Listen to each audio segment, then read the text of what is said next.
Hello, everyone, and welcome to the Malthaus Games podcast, episode number 115. I will be your host today, and with me, as usual, is my lovely wife and yellow player, Haley. Howdy. We are recording on a Tuesday night, which feels wrong. It does. It's a school night. Technically, for some, yes, it's a school night. It feels sort of wrong because Thursday morning, we fly to Ohio for Cabin Con with Alan and Tyler and Robin and David and a bunch of other people. We're going to get to hang out and Ben. There we go. And I'm trying to think of more people that are going to be there, but I don't know any more definites that we know well. Anyway, we're going to Cabin Con. Super excited about it. Getting to do several things around the Cleveland area. So we got to record the podcast early and try to get this thing edited and ready to go for Sunday because we'll be traveling home when this releases. I have to say, I was kind of tired logging on today because it's like 8 o'clock at night. And so because I'm 30, it's bedtime. And I heard the intro music. So Dalton always plays the intro music for us. And I have to say, that kind of pumped me up, kind of got me jazzed. I think I'm ready. I think I'm ready for a good podcast. I got me some energy. I'm about to get me a cold beer. I think we're ready to go. It definitely helps when you get started. Like before this, I'm yawning and I'm still tired. You know, we're tired. We've had a long week, a long 2 weeks. It feels like we've been very busy with other vacations as well as just life and work.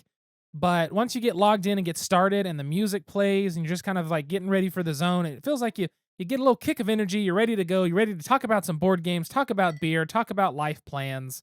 And it just makes it a lot easier. It's a kick in the pants. It really is a kick in the pants. So while Dalton is pouring this really dark black liquid into cups for us, what have we been up to the last 2 weeks, Delty Poo? This last weekend, I got to draft Cube at Brian's house with him, Dan, and Dakota. Oh, I'm sorry, I poured you a little less than mine. Egad. I think you're fine with that probably because this is more of my style of beer anyway. My tummy's going to be full. We hardly ever drink full beers of something on the podcast. So this is going to be fun. Yeah, so I got to draft Cube at Brian's house. I'm trying to think what else I did this weekend. We went hiking. We went hiking on Sunday with Jinwin and Cody. I finally got to watch Dune last night, which was very good. I'm very excited for part 2 because part 1 is like, guess what? Here's a whole world. We're going to build it. We're going to get you ready. We're going to make sure you understand some of the stuff. We're going to get it all prepped and ready. And then right when you're really thinking it's kicking off, we're going to end this movie at like 2.5 hours. And I wish it was another 2 hours long. Like I'm just ready for more because it sets up so well. But that first movie is almost all set up an introduction and world building, which I absolutely love, but I'm ready for more. So I got to do that. Ready for action. Ready for action. And then I got to present on Saturday. It was the first time I did an in-person presentation in about 3 years. I think so, yeah. I was talking to Micah, so I've worked for my company for about 3 years now, and I've been the director of continuing education. I've been a part of probably, 30 trainings. This was the first time I actually presented in person. It was weird. But it went well, by the sounds of it. Went super well, had a great time. And then like Dalton said, we went hiking on Sunday. We also went to Hochatown. We did. There is in the southeast part of Oklahoma, and a lot of just eastern Oklahoma in general, but mostly the southeast, we have a lot of bleed over from Arkansas. The Wichita Mountains. Wichita Mountains and Beavers Bend State Park. And I guess more pure east, we get like the remnants of the Ozarks more toward the northeastern part of the state. But the southeastern part is a very popular side of town with Beavers Bend State Park. Broken Bow is probably the most popular town there for people to stay and hear about. But we stayed a little bit north of Broken Bow with Haley's family in a town called Hochatown. Hochatown. I talked about it last time. I'm sure Hochatown is a Native American word, as is Wichita, as is a ton of the towns and cities and places in Oklahoma. Did you know, I learned this today, the last native speaker of Wichita only passed away in 2016. That's really sad, but also very interesting. Yeah, she was raised by her grandparents who were full Wichita Native Americans, and that was her first language. Wow, that's crazy. It was wild, but she was responsible for the preservation of the language and is still being taught today. Like textbooks were written because of her. That's really cool. That's awesome. I learned that today. In high school, they had the option at my town for a little bit of, I can't remember. It was a spoken and written language. It might have been Cheyenne Arapaho, if that, or it was, I can't remember which tribe's language it was. I wish I knew, but I don't remember exactly which language it was, which stinks, which shows you I didn't take the class. It just wasn't fitting my curriculum, but Looking back now, I wish I could have moved stuff around to take it, just because it's fascinating to hear them speak it and see it written. Like, it's very different than what we're used to. And from everybody in the class, they said it's very difficult. It is not an easy language to learn, coming from the English speaking as your main language. But we had a couple of people native to Oklahoma that lived there in Geary, and they taught it. And I don't think it stayed around for too terribly long because a bunch of high schoolers, most of us didn't want to learn languages. A very small town, the whole story. But really fascinating. So that's cool that she was able to help keep that language alive, Yeah. and to the point where now it is still being able to be taught. That's really cool. Yeah, in Oklahoma, we have a lot of towns that are named in the indigenous languages. And Yes. Wichita is one of them because we have the Wichita, which is like spelled with a W, and then the Wichita, which is spelled Ouchita. They're both pronounced the same, but the Wichita mountain range, one starts with an O, is where we were this last weekend. And it was a very enjoyable experience. Delton and I got up every day, We did. went for a hike every day. Yep. And there was one point, so we go to this trail. And so Delton and I, we've been hiking like 4 to 5 mile moderate trails in Oklahoma City, just kicking butt, taking names, and making it like a great start to a Sunday. So we're like, yeah, let's choose this like 4 mile moderate trail in Beavers Bend. Incorrect. That makes Oklahoma City trails look like bunny slopes, man. Yeah. We saw a sign and it was two backpackers basically sideways. And I laughed because I thought it was a joke. No, that just means you're going straight uphill. Yeah, there were several times we had to use all fours. And the first hike we did was the Spillway Loop there down in Beavers Bend State Park. Gorgeous loop. If you want to see any of the pictures, we posted them on social media. So make sure to follow us at Malthaus Games. But we posted pictures, and the Spillway Loop is gorgeous. It's also part of the Friendship Trail, which is a very popular trail at Beavers Bend. Yes, a very popular trail at Beavers Bend, and we got to do part of that, which was within the Spillway Loop. And then we also did the Mountain Overlook. It wasn't Mountain Overlook. There was a specific name, and it was. We're both going to our All Trails app. That way we can find exactly what the heck. Highly recommend the All Trails app if you have not used it yourself. Yes, it is Lookout Mountain Loop. Lookout Mountain Loop. It's only a 2.9 mile loop, but let me see, it's in less than a half mile. You have an elevation gain of about 500 feet or more. So that doesn't seem like a lot, but when you're hiking it, it's exhausting. We were trying to get up there and we weren't taking it easy and taking it slow. We were just trying to keep our speed. So I was super gassed and had to stop several times just to breathe, let my legs rest. It was a heck of an incline, but man, getting up on top of that, they call them mountains.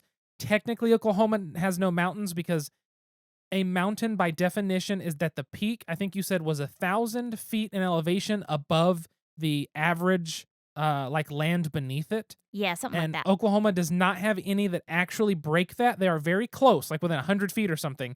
But anyway, getting on top of that giant hill basically was really cool. It's super, super nice down in Beavers Bend if you want to go hiking and see what would you call it? Kitschy redneck?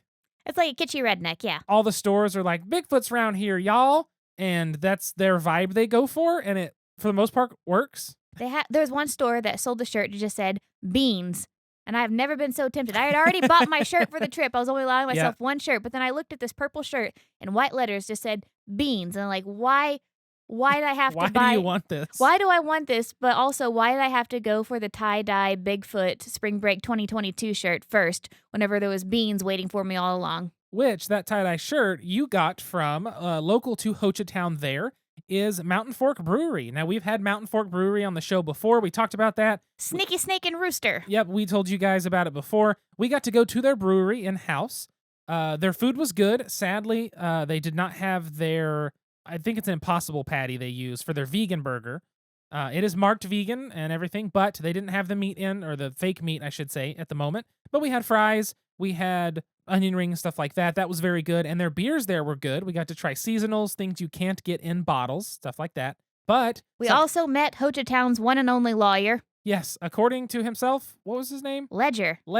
Your go-to guy for contracts, for real estate law, and for DUIs, he said. Yep, because Hochatown is not a full town. They don't have a post office. They have no police force. It's all out of Broken Bow. It's a very popular thing. If you're from a small town area, sometimes one bigger town will essentially take all the small towns around and make it part of it. So they're all in one school district. They have one post office. They kind of come together, and instead of moving people in or something, they just let them stay in those towns, but they make it work. So that's what that is. But we got to have beer there at Mountain Fork, which was very good. And that's what we brought back for the episode, as well as some for our own enjoyment. So the beer for this episode One and done. The one and done is, this is in it's not quite a wine bottle size. Wine bottle 750 milliliter. I think this is like a 500 milliliter. I think it's about 500. Yeah. It is a beer they have that's called the MFB 9. It is a 9% American stout. This is a barrel-aged version of that. You can only get this there at the brewery, and so we knew, okay, that's the one we have to bring back. It is also dirty motor oil thick. That's what it looks like. It's very thick. It's very dark. You can't see through it. The head retention is very low. It did not hold a lot. Oh, you can smell the sweetness from the barrel aging. Now, from what we understood, the person who owns Mountain Fork Brewery has two brothers. They all basically own Mountain Fork Brewery. They own the Hochatown Distillery, which makes very good bourbon. And they owned the winery? I don't think they own the winery. They own something else. Oh, they own cabins. One of them manages real estate for cabins. So the barrels that this beer is aged in are the same barrels that the distillery down there used for its whiskey. Smells very malty, very sweet from the barrels. Ooh, there's a lot of caramel, really like nice velvety texture. Caramel velvety texture. Aftertaste is biscotti cookie. It's a really almost thin when you first take a drink. Then in the middle it opens up, and in the back it feels really big. It feels really like full-bodied, full texture. You get all the flavor coming in at the back, and then as you swallow, there's that bit of like really, really toasted malt, really chocolate malt comes through there, which is really nice. That's a really, really good barrel-aged stout. Yeah, I like that a lot. I had the normal MFB 9, and it was good. This is definitely worth spending the money on the special. And we need to drive back down? At some point we will. Maybe when Morgan goes down there, I'll convince her, like, hey, go pick me up one of these, will you? But yeah, so Mountain Fork Brewery is a very good brewery out of Oklahoma if you get a chance to try it out. Is there anything else we've done before we move on to the game? I guess we can say we're finally getting a new central heat and air. We are. It's a very exciting but also expensive thing. So yeah, that's coming next Friday. Not this week, but next week. We will be getting a new central heat and air, having a new return duct put in, fixing a bunch of code violations apparently that we're now in because our house is old. Hey, we haven't died yet. We haven't died yet. Everything's been functioning fine. It's just it's time to upgrade. It's time for the summer to stop being so harsh on us, and hopefully this means the electric bill goes down. And that we don't die from carbon monoxide poisoning. Yeah, we don't have to worry about that heat exchanger or whatever. Yeah, our system's 7 years older than we are, so... I mean, that's true. It was put in with the house when the house was built in 1985, and they've never replaced it. We've never replaced it, so it is time before it hits 40. Let's toast to air conditioning and oxygen. Air conditioning and oxygen. Let's go. Of course, we also live in a part of the world where we have to have air conditioning. I'm very jealous of those who live where you don't need to have air conditioning, or vice versa for heating. You know, just kind of nice to have that, but... We get the worst of both worlds. We get the worst, but also the best times are also really good. So we get all 4 seasons, that's for sure. In one day. In one day. Speaking of 4 seasons, let's move on to the game. Oh, here's the door. It's straight ahead. It's a game. So for the game of this episode, we wanted to talk about parks. Now, we have mentioned parks in an episode or two in the past. Haley first got to play parks at Gen Con at Jennifer and Nick's house in Portland. That's where she got to try it. I think, were me and Nick playing Magic? I think you were playing Magic. I think we were playing our Commander game. Speaking of Jennifer and Nick, by the way, shout out to all of our awesome Patreon patrons. Thank you so much to Allison, Alan, Jesse, Catherine, Jennifer, and Cliff. Thank you all so much for supporting us on Patreon. You guys are amazing. Also, I'm going to give one more a big shout out and congratulations to Jesse and Catherine for getting engaged. Woo! It was on Jesse's birthday, basically. They got engaged. They got to go to Philly. All kinds of cool stuff. Really, congrats, guys. That's super, super exciting. But yeah, so Haley got to play parks at Jennifer and Nick's. I got to play Parks recently because Brian picked it up for him and his wife, and he brought it over and said, "I want you to try this." And I said, "Cool, I've been wanting to play it since I didn't play it in Oregon." So Parks is a really neat game. I need to look at how many players it goes, but Parks is published by Keymaster Games. It is designed by Henry Audubon. All of the art is from the 59 Parks print series. I don't know if extra art was done. Since I don't have the rulebook in front of me, I can't look at that. I guess I could pull up the PDF, but I'm going off the credits from BoardGameGeek.com.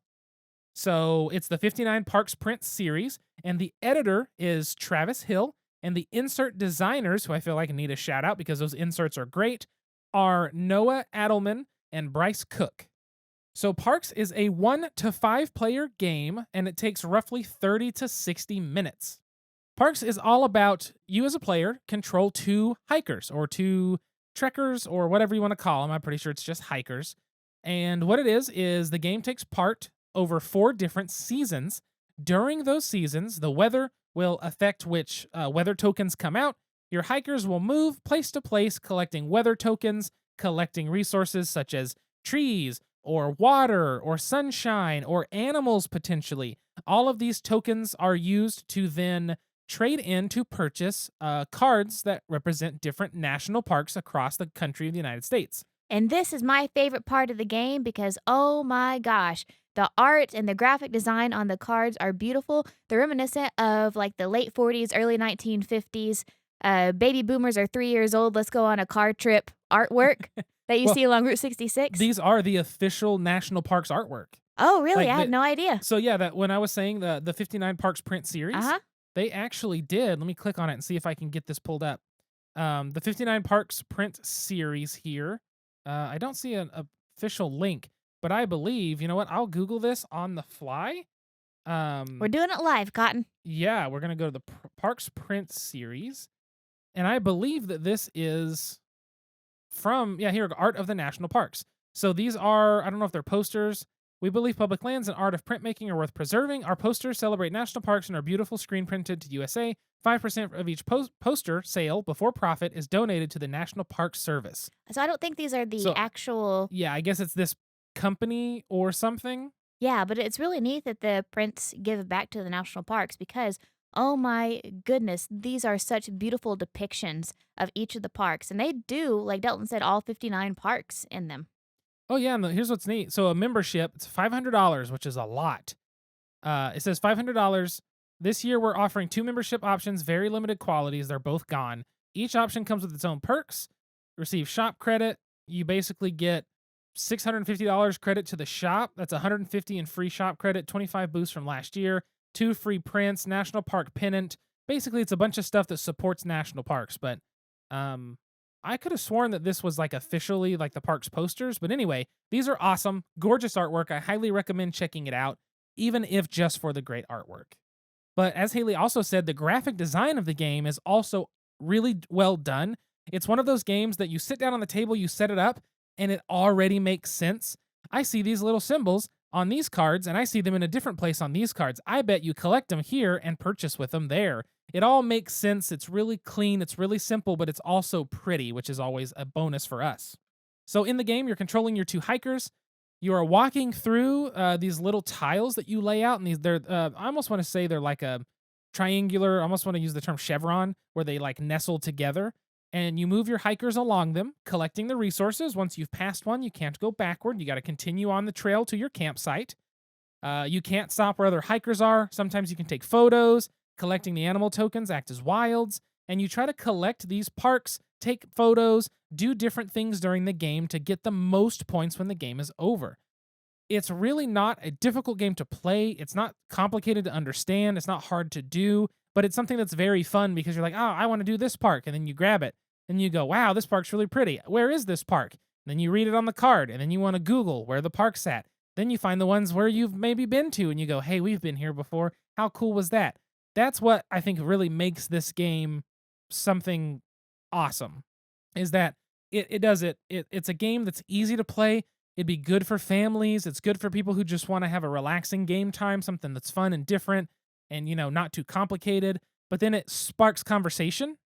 And I think that that's the biggest plus. Yeah, it sparks conversation because, like Delton said, you want to Google the park, you want to find out where it is, but it also sparks appreciation as well. That we have so many of these naturally beautiful areas in this country, and it's amazing that we have this, and I'm very grateful that we have these preserved as well. I was about to say naturally beautiful areas that are being preserved. I think that's the biggest key there. They're actually, being kept as a park so that way we have nature left and it's not just suburbia and high rises. So it's really cool. In the game, I really like that you play through the 4 seasons. Every season you have different weather. The weather dictates extra tokens that come out. That's like a neat little mechanic that I enjoy. The different cards where you hike along, you could be like, you go to this one, you get a tree. This one gets you a water, all of that kind of stuff. Those shuffle and rearrange every season. So it's like you're hiking somewhere else. So maybe you have inclines in the beginning and then some water spots in the middle and then a really sunny field at the end. And so that changes up for all 4 seasons. There are some tools you can get that can help you collect. When you get a sun token, you get an extra sun token. When you do this, you get an extra that. So it's all very simple. It's straightforward. It's an easy game, but it's a very fun one. I really enjoyed it, and I think part of it was it's easy to stay on strategy with this game. It's one of those games where you're like, all right, I'm just gonna do this and try for that card. And there is the ability when you get to your campsite, somebody can buy, you can buy a card or you can reserve a card, whatever. So I like doing the reserve a card, take this one, this is what I'm working toward, and then you start working toward that card or continuing to work toward it if you couldn't quite get the resources you needed. So it's really easy to stay on track, stay on path, which I think is a very nice thing in a game for me because sometimes I get distracted easily. And I really like it too because, you like Delton said, you go through your hike, you go through the seasons, you collect everything that you need to get that card. And it's basically you're going through all this work just for a picture. And I feel like that's what the hiking experience is too. Yeah. You when you go, you are trudging along through mud, you're climbing up inclines, you're bracing the wind, you're picking off ticks, where if you're in Oklahoma, but you're doing it to get the sights, to get the sound, to have that experience and take nothing but pictures. Yeah, you really are. You're going through to what I like about the game, the resources you collect are the same way, right? It's you're experiencing the sunshine, the trees, the animals, the water, and that's kind of how the game represents it. It's not that you're collecting these things, it's not that you're taking them home. It's that your little hiker is experiencing this weather, experiencing the wildlife, and then when they finally get to the way I imagine is when you spend these resources on one of the park cards, it's like I'm seeing all of this in this one location, right? I can experience this all day, but this one big location, this is where all of this happens. And it's kind of like this dump of, this scenery. And like you said, I do like that though. That's how it is hiking. You take a photo, you enjoy the sunshine, you sit and listen to the water. You're there to experience the things around you, to be part of nature. And I feel like this game does try to, emulate that in a way. Hey, what can I get you? I'd like a topic. Any special way? Make it a top shelf topic. Coming up. Enjoy. So the topic for today, we didn't want to talk too much on the mechanics of parks because as simple and solid as the mechanics are, I think for me at least, that's not what makes parks such an enjoyable experience. It is fun. So don't get me wrong, the mechanics don't take away and they do things correctly, but I think that them being lumped in with the theming, lumped in with what they're trying to do is what makes the game as good as it is in my head.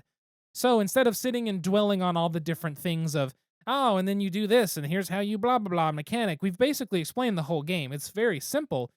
But what the game does well is that it tries to replicate a real life experience. And that's what makes it rich. That's what makes it rich. That's what makes it a game that I want to buy. Sure, Brian has it. I could borrow it from him, but I want to buy it. I want to get the expansion. I want to play this game. But that is because it does. It tries to replicate that experience. So, for the topic today, we wanted to talk about games that replicated experiences. So, as we were just talking about with parks, parks likes to replicate the idea of you're walking through nature and you're experiencing the sunshine, the water, the trees. You're experiencing the animals around. You're taking photos to commemorate that time. That's a lot of things, and that's how it is when you go hiking. And if you're not a big hiking person, I completely understand.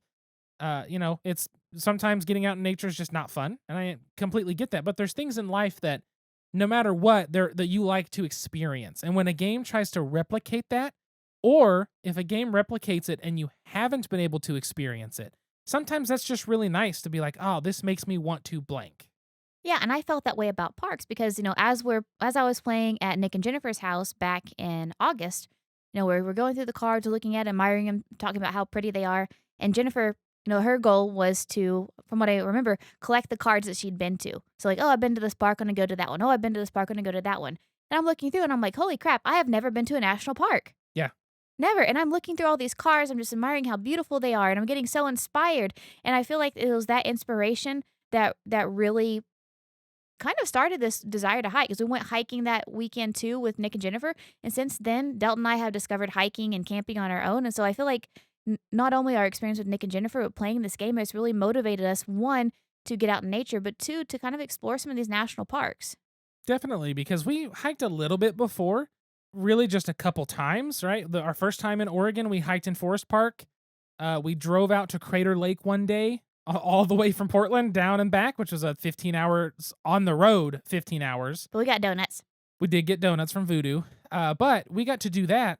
And so that kind of like sparked a little bit of interest in us. But here at home, we don't have great trails. We don't have mountains. We don't have snowy peaks in the distance. We don't have, trees that are, I don't know how big those trees in Oregon mountains were down in the south side, but they were massive compared to everything we have here. And we just don't have that easily accessible. Beaver's Bend for us is a 4-hour drive, maybe just under, maybe 3.5. That's a long way to drive. Like, that's something you have to set out and say, okay, let's take Friday off so we can drive for 4 hours down there and make sure we have Saturday, Sunday morning, and then 4 hours back. Like, it's just a lot of time. Just to give you a perspective on Oklahoma, if you were to drive from the southeast corner to the northwest corner, it would take you about 11 to 12 hours. Trying to think all the way up the Panhandle. Mm-hmm. Even if you exclude the Panhandle, it's still like, what, probably 8 to 10? 8 to 10, yeah. Like, it's a lot. Our states, I mean, given a lot of states are big, but our state's very big and there's nothing happening in most of it. It's only those few select spots, such as Southeast down at Beaver's Bend State Park, that are that nice. But we started getting inspired to hike a bit. And then when we went and saw Nick and Jennifer last year, and we got to go hiking out at, I'm trying to think of where we went. One of them was that little park that had all the blackberries. Oregon. Well, I know it was in Oregon, but there was the little park with all the blackberries. And I'm trying to think of where else we went, but we had a lot of fun. I think did we hike in Forest Park? We did. We hiked up Forest Park for a minute. But we had a lot of fun, and it kind of made us want to keep hiking more. And now that we've discovered the Bluff Creek Trail down in Oklahoma City, that one's been really nice because it's kind of in a quiet section right off of a highway, but you wouldn't know it. You see deer, a lot of wildlife, but it's actually taken care of too, which is nice. So it inspires us to hike. And so games like parks, that's what it did, is me and Haley have never been to a national park. Luckily, that will change this weekend in Ohio because we'll get to go to Cuyahoga or Cuyahoga. I don't know how to pronounce it. I've heard it pronounced Cuyahoga. We need Ben. Help. Yeah, we just need somebody. I'm sure we could Google it. I'll do that while I talk, but it'll be our first ever national park. No, let's let Ben correct us. Let Ben correct like us? Ben All correct right. us. If Ben hears this, now given, we'll see him. We can ask him. No, we have to wait. We have to wait and see if he listens to the episode. He'll hear our voices on Sunday after we've left and be like, Cuyahoga.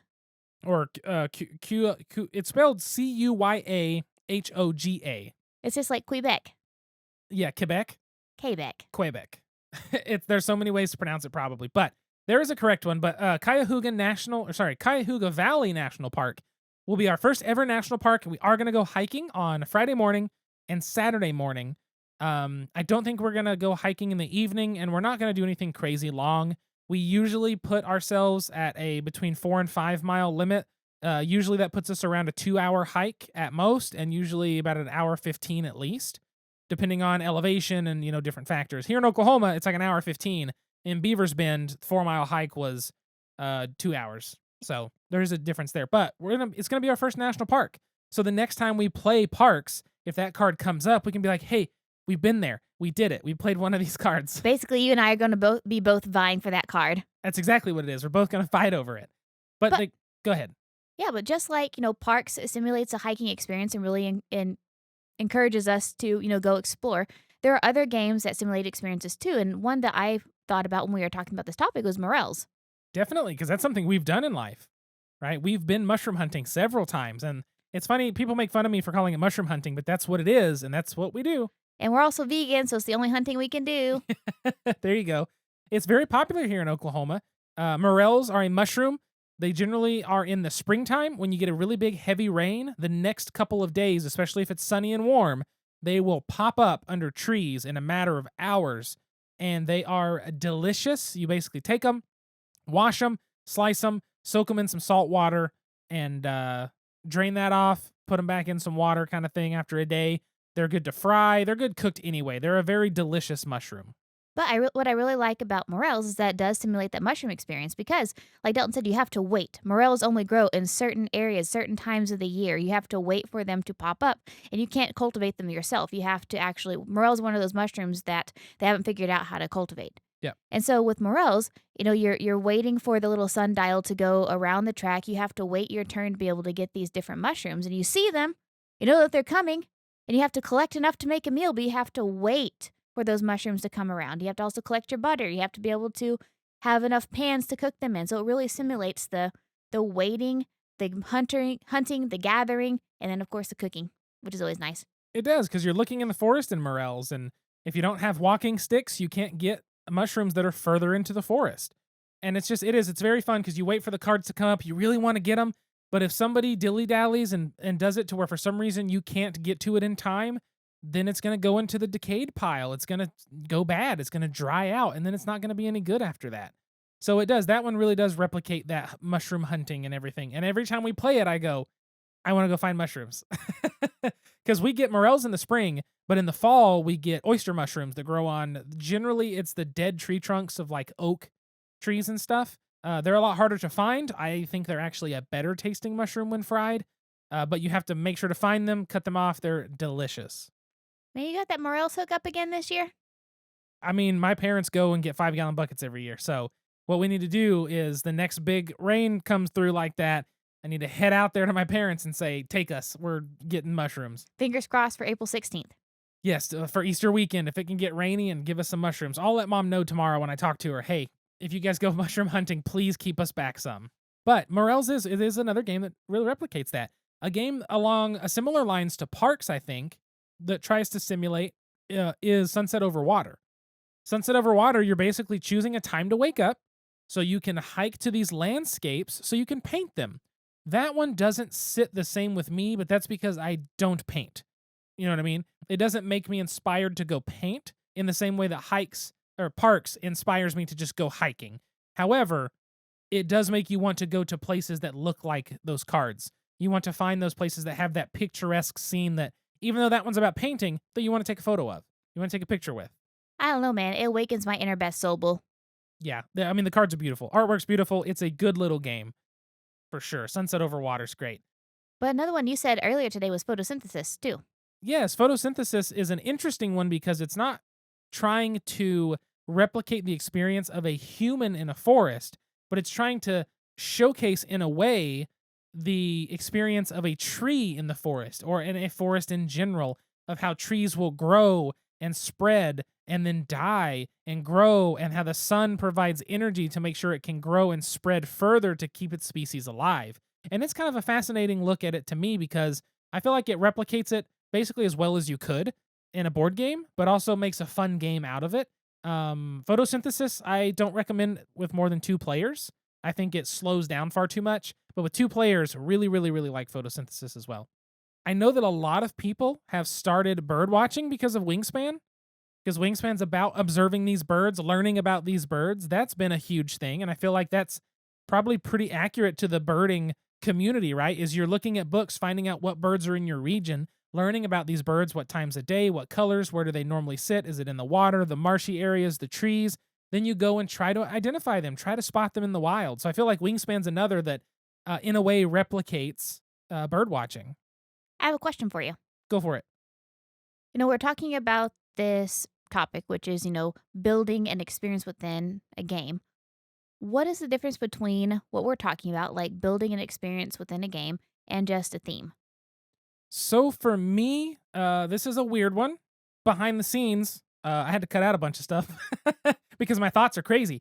So for me, it is when Actually, you know what? I want you to answer your section of this. What do you think about your own question? Then I'll talk about mine, and maybe that will make more sense. And I can truncate this whole thing I'm clipping out to make it easier to understand as a listener. So I think for me, for a game to replicate an experience versus just be a theme, is that the mechanics of the game have to be incorporated in a way that mirrors the actual experience. So, for example, with photosynthesis, whenever you place a level 2 tree, you can't place a level 1 tree behind it and expect to get sun. And so that's an actual experience that you'd see in real life, in that the taller trees are going to keep the sun from hitting the smaller trees. And I think the same thing with morels. With morels, you have that waiting game. There's not really a lot you can do to get around it. Like, yeah, you can get a walking stick to go further into the forest, but if you don't get there in time, then the mushrooms are going to die. They're going to wither. And I think that's more than just a theme, because a theme, it can give you a feeling, but I think an experience within a game is building the game with that theme in mind. And I think that makes perfect sense. Really, what you've just described is good game design, right? If a game can take a theme and its mechanics and mesh them to where it does feel like it's truly replicating that experience, that's a well-designed game, right? It's somebody who knows what they're doing implementing that. In terms of my perspective of your question, for me, now what was the question wording exactly? Do you remember? Because I forgot. What's the difference? What's the difference between just having a theme and building an experience within a game? So I think for me, building an experience within the game is, I think you're 100% correct. The mechanics have to actually try and replicate it in a way that not only mechanically makes sense, but does feel like it replicates it.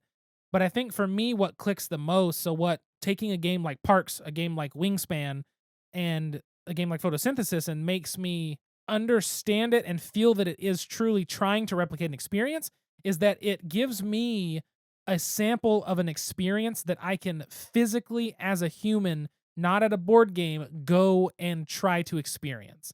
I can try to go bird watching because Wingspan says this is bird watching. You learn a little about the birds, you see their habitats, you look at them. Parks says you go hiking, you feel the sun, you feel the water, you get to take a photo, boom, you've been to this national park, right? Photosynthesis, just look at some damn trees. And it's a thing I can physically go do. So the mechanics are nestled together so well with the theme that it does make it feel that it's replicating that experience by actually having good mechanics that represent real things. But also it presents an idea of a thing that I can right now say, I want to go experience this. And I will have kind of an idea at a simplistic level of what I'm looking forward to. Does that make better sense this time? Absolutely. I hope so. It makes a lot. I wasn't getting the dead-eyed stare. And, it could be this big-ass beer we're drinking, because, again, we're not used to drinking full beers, especially not ones that are like 10% alcohol. And 9%. Or 9% alcohol. But, yeah, with all due respect, I just did not understand the last That's okay. explanation. Luckily for you, listener, I cut out so much just now, like 10 minutes or so of me rambling, trying to put my thoughts together. So basically, that question, Haley asked it out of the blue, no planning, no idea this was coming. I was curious. And it's a good question. It's just a question that I have to find my way through. To be fair, again, 9 o'clock at night. To be fair, 9 o'clock at night, pretty deep into this beer, and my brain's just not fully functioning. You catch me at 11 a.m. once my meds have kicked in and I'm in for the day, we're good, basically. But I think that's a good question. And replicating experience in games I think it's something that's important, right? As much as I love sitting down, let me look at some of the games we played recently. As much as I love sitting down with something like Terraforming Mars that I really enjoyed, and I'm moving cubes around and I'm putting cards down to move more cubes, to do this, to put cubes and tiles with cubes, and move this cube and move that cube and put a card down here and draw some more cards. That's fun. But does it make me think, you know what? I want to go to Mars. No, it doesn't. If we could go to Mars, that's not going to entice me. But if there was a game like Parks and it took place in a Mars colony, hell yeah, I'd be like, oh, I really want to go to Mars now. We should do that when we can. Of course, whatever, science. But it's that kind of thing, right? There's the games that have that. There's just something about them. And I think that also speaks to part of the success of some of these games. Wingspan is a killer on the market. Parks has been awesome. Like Parks has blown people out of the water. There's a reason these games are hitting stores like Target, right? It's because they're selling like crazy because people like that. Because again, it's something they can physically go do mixed with a great theme that's very well tied into mechanics that try to replicate that experience. There's just, I don't know, it's hard to, my brain doesn't know what else to say about it. But I think that these games are just great. A game that makes you want to go do something, I think is a solid win. And now, join us for a Malthaus Games podcast special pint-sized question. And so, the question of the episode is, what would you like to do next in a board game? And that, what experience would you like a board game to simulate next? Oh, I was taking it as, what board game experience do you now want to do in real life? Oh. That's what I meant by it. Okay. Yeah. Well, I just wrote down, all I wrote down was, what experience, question mark. That's my topic name on my spreadsheet that I keep. And Haley read that, and we both had different interpretations of those words. I think that this is probably the first time we've recorded on a Tuesday night. Yeah. I think we need to not record on the second Monday anymore. Tuesday's the worst day of the week, hands down. We all think that at work. Tuesday's the worst day of the week. Garrett and I think Fridays are the best. Haley thinks Thursdays are the best because she's a lunatic. She says it's like Christmas Eve. There's more excitement. And I'm like, listen, it's a freaking Thursday. I got to work 8 hours tomorrow. Then I get to enjoy my day. I don't understand this being the Thursday. What about Saturdays? It's like the Friday work day can be your Christmas Eve. Yeah, then Saturday. Christmas is boom, Friday night, Christmas is Saturday when I wake up at 9 o'clock and I eat me some tofu and By I take a nap. By 9 o'clock, do you mean like 8:15? Because it's barely, it's lucky if we get past 8:30. Yeah. But anyway, so which version of the question? Do you just want to answer our own separate ones? You have to answer mine, I have to answer yours. Okay, what was yours? So, what experience would you like to see in board game form? What experience would I like to see in board game form? Now, there may be games out there already like this, and I don't know that for a fact, so don't quote me, basically. Call them out, internet.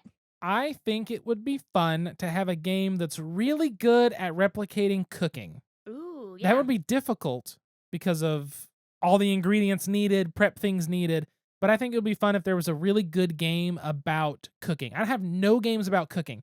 I've seen several. I wanted to play several. I'm still waiting on Dim Sum. Steam Up. Steam Up, the Dim Sum game Steam Up's that I backed on Kickstarter. I really hope it's as great as it looks. But that's not about cooking. That's more about eating and experiencing, dim sum. But yeah, so that's my answer. What about you? So my question is, what experience does a board game replicate that you now want to do in real life? Or that you want to experience in real life, I guess I should say. Obviously, if you want it to be a fantasy thing, like with Broom service, I want to be a witch, ha ha ha ha ha, then it works out. say that again. I want to be a witch, ha ha ha ha ha. That's my lazy witch's laugh. Did we just find our sample for the episode? I'm going to stop that. Margie just set up like, what is happening? And oh, big stretch. I know what's coming. I said, don't forget our small games out there too, meaning in the living room and our dining room. And Haley gives me this look. And I know it's either Patchwork or Calico. So can it be something you've already done? Because I've definitely made a quilt and attracted some cats to it. You have already done that, but pick something you haven't done. Oh man, called me. Be kind of fun to be king of Tokyo. To be a giant kaiju, just destroying a city and fighting the other kaiju. What I really want to do is like not destroy the city, just like walk the streets. But it's kind of like the floor is lava. I don't want to knock anything over. I don't want to touch anything. Well, technically, isn't Godzilla really a protector? Isn't that the whole thing? That's a good question. I don't know. I think this. I don't know if this is canon. This is something that requires a small amount of research right now. I think in canon, Godzilla is actually like a good creature who's protecting Earth.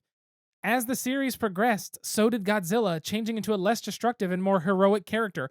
Ghidorah, in 1964, was the turning point in Godzilla's transformation from villain to hero.